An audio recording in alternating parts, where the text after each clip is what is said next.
Aloha. I'm Taylor Norris, and I'm the creator of Flower of Healing, Reiki, unifying holistic health and spiritual awakening. In today's video, I am going to share with you about one of my favorite topics, one of my favorite rabbit holes, astrology, Reiki and astrology. How Reiki led me to the study of astrology to learn about the cycles of nature, of earth and space, and have a map for the human psyche that actually makes sense. Yay!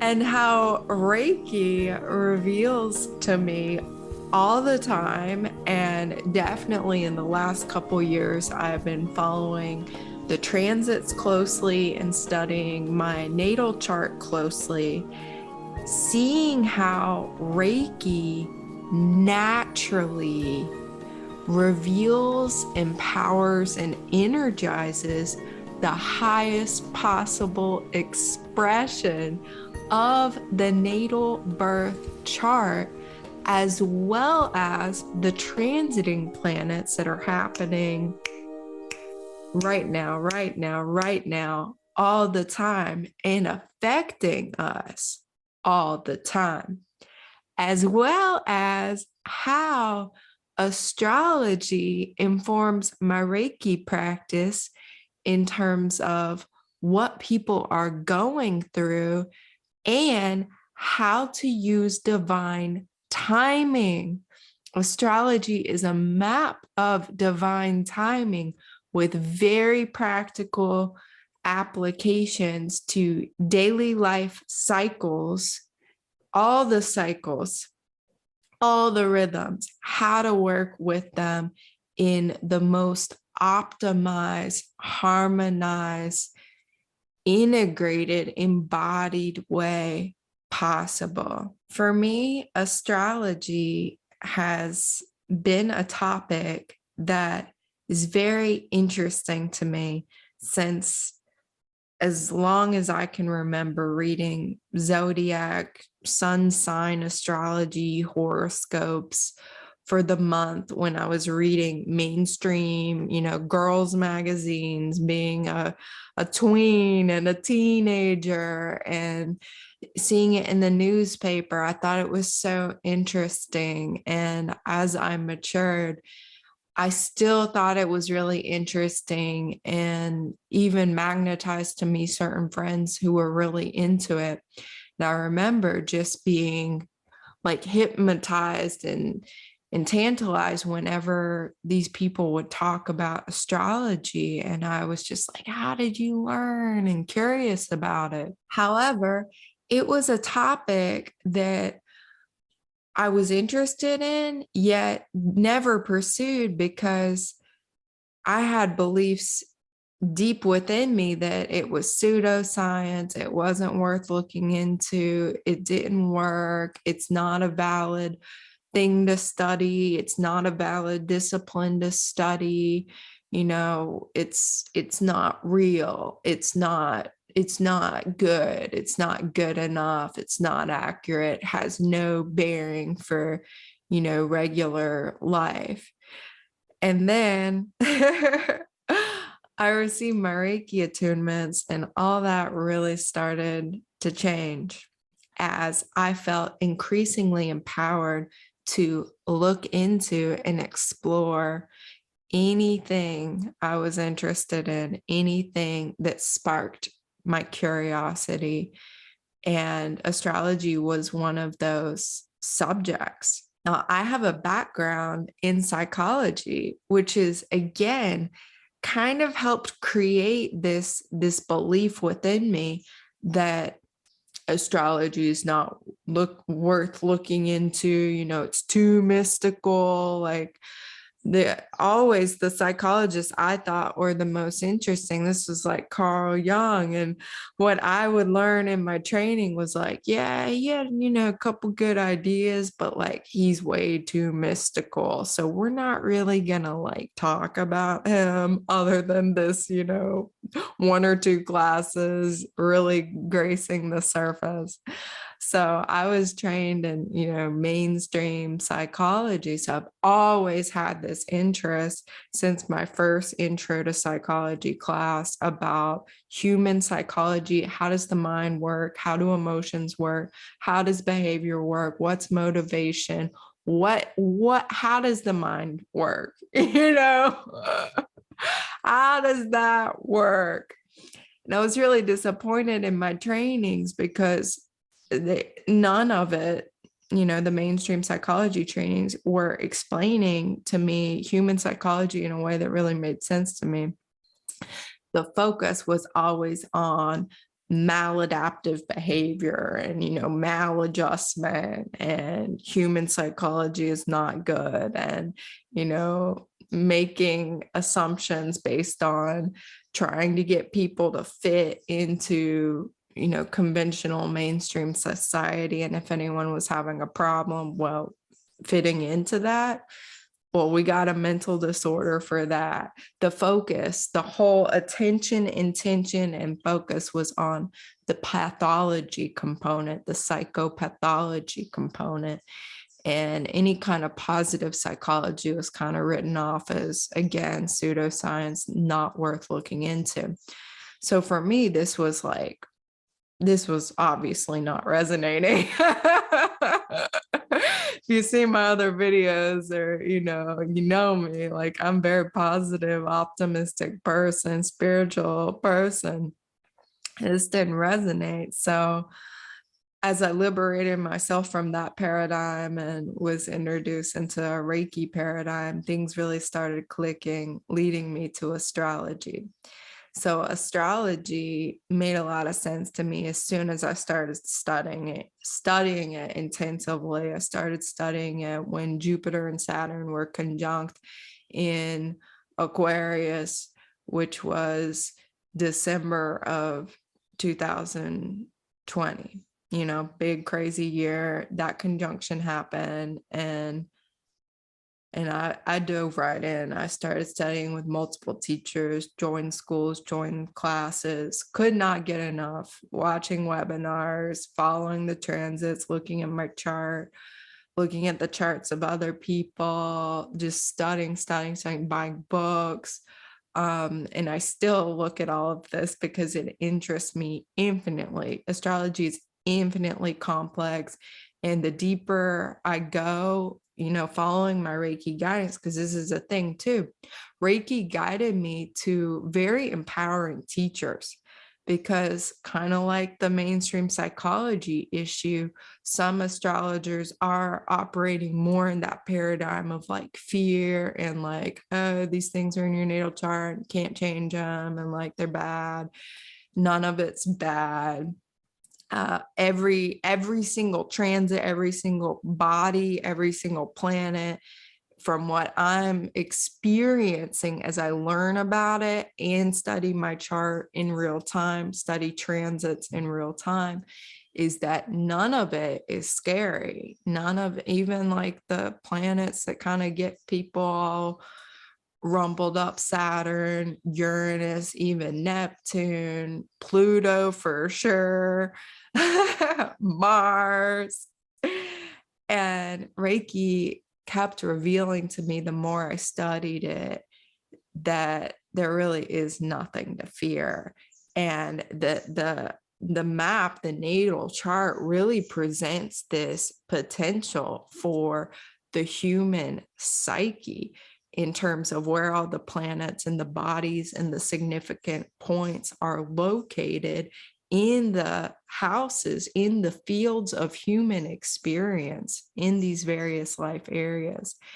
And finally something made sense explaining human psychology, how we are each born with a specific blueprint of different gifts, skills, talents, abilities, proclivities, interests, qualities, characteristics, features, innately born with these things, and they can be expressed depending on our frequency, depending on our free will choice, either at very, low frequencies, low levels, disturbed, not conscious, violent, etc., just completely unconsciously behaving in ways that are destructive to self, others, and the earth and beyond.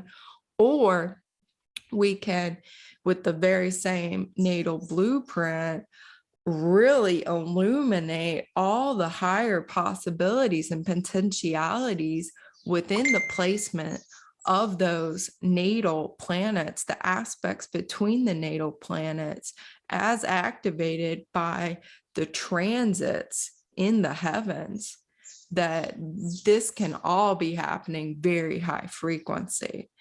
And astrology, I mean, it makes so much sense because there are those individual differences, and then there are generational differences, and there's always this current, this now moment of cycling energies that are taking place with the transits. And those, of course, affect the innate psychology, the natal chart, the relationships between all those psycho-spiritual functions, where they are placed as well, where those psycho-spiritual functions operate in the field of human experience in each of our lives. And it's so beautiful. It makes so much sense. So this is like kudos to astrology. If you find an astrologer you resonate with who's not doom and gloom, is more optimistic and empowering and going to help you have the highest expression and awareness of your natal chart, then definitely get a reading, but also study it. If you're someone with Reiki and you have an interest in astrology, it can be really beneficial. It really benefited me a lot. And like I said, I got so into it to the point where I was starting to give readings, and I thought I was going to do that more professionally, but I've been guided not to do that and just to use the astrological awareness to inform my Reiki practice in terms of when I time things out and when I do certain offerings. It's now for a very specific astrological reason as well, so that these, more externalized energies can be optimized for benefits to individuals and naturally bringing about the highest expression of all those aspects within self, within psyche, within soul. And one of the most empowering things with Reiki is that whenever I listen to another astrologer kind of talk about the transits and what's coming up, like, for example, the upcoming Mars, Uranus, North Node conjunction in Taurus happening very end of July, early August, which is already operational now within 3 degrees, something like that, knowing I can listen to someone say all the different kind of lower frequencies expressions and understanding that, yeah, some of that might very well be happening for people and globally, and that there's also these higher expression possibilities that I see a transit like that, I'm looking forward to it. I'm excited because I look back on the past 2 years that I've studied astrology and transits in my chart closely, and I've seen time and time again that Reiki has helped me become more conscious, become more aware, be empowered as a creator of self and of my life. having the choice, the free will choice, conscious free will choice of my thoughts, of my words, of my deeds at all times. So there's absolutely no reason for me, even rationally, I feel this, there's no reason for me to fear any upcoming transits, because I know I am held in the grace of Reiki energy, and that Reiki is naturally, effortlessly, beautifully, thrillingly, joyfully, blissfully revealing to me and empowering and energizing me to become more and more conscious of my thoughts, my words, my actions, so that increasingly I am expressing the highest expression of my natal chart blueprint, where all the planets and the bodies and the points were at the moment of my birth, as well as how those are aspecting one another. Reiki is naturally bringing out the highest and higher all the time, because I'm becoming more and more conscious all the time and raising my frequency all the time.